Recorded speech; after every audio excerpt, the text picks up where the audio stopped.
Adelaide defender Richard Tambling already ruled out of the grudge match with an ankle injury, so there was some relief when forward Taylor Walker passed the morning fitness test.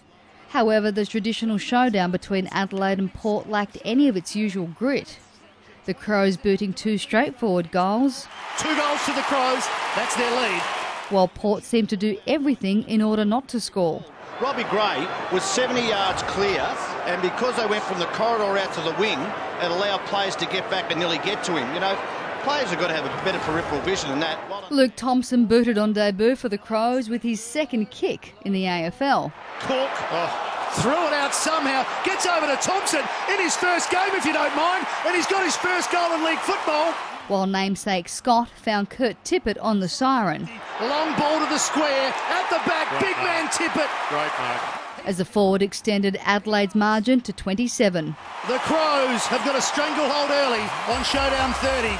With Power goalless in their first quarter, their coach was giving them a spray. It may have had some impact as Jacob Surgeon socked in their first. Lazy kick from John Cock off a step.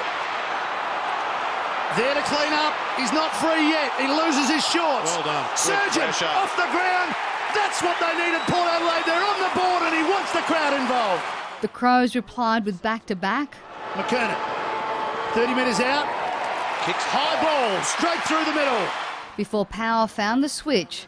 3 in a row, including this from an opportunistic David Roden. Tippett working hard. Motlop. Oh.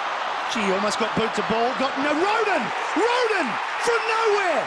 3 in a row, Port Adelaide, the Roadrunner. With the showdown back on, the Crows pulled one back against the flow of play. He likes it. As soon as he hits it, he celebrates. Goal, Douglas. While Justin Westhoff made good use of his 7th mark. Don't knock the Hoff, because the Hoff is on. Despite a screamer from Brett Ebert. No tall Timber. Ebert! Big grab by Ebert. Super mark in Showdown 30. He couldn't convert it on the board. Robbie Gray managed to find the silver lining and cut the margin to 7. Oh yes, kicks the goal and they continue to charge the Power. By half-time, Adelaide managed to stretch their buffer slightly to 9 points. Power marked the 3rd term with some sensational play. Motlop and Roden spinning some magic for Motlop's 2nd. Up and away, the Roadrunner got free, got it to Motlop. How did they do that? How did they kick a goal? This was just classic play. There's Motlop, just a little chip kick. But the bulk and the sidestep was quite superb, and well, Daniel got on the end of it. While Cameron O'Shea turned the game on its head. To put Port Adelaide in front by 3 points. And when Roden booted his 2nd, Port had a 10-point lead. Here he goes again. Roden on the left boot. Exhilarating, exciting, exceptional. A triple X goal on Showdown 30. Then it was Hoff's turn. He's trying to get it back to Gray. Westhoff. Oh, the Hoff. What a night he's having. The one-way traffic continued. Roden with his 3rd, while the Crows were kept goalless and with a 20-point deficit. Roden booted Power's 10th unanswered major from 45. There it is, baby.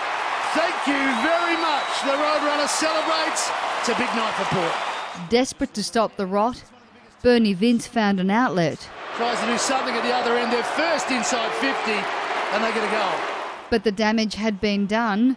Port Adelaide turning a 34-point deficit into a 32-point win and their first of the season. Daniela Rintilli, Big Pond Sport.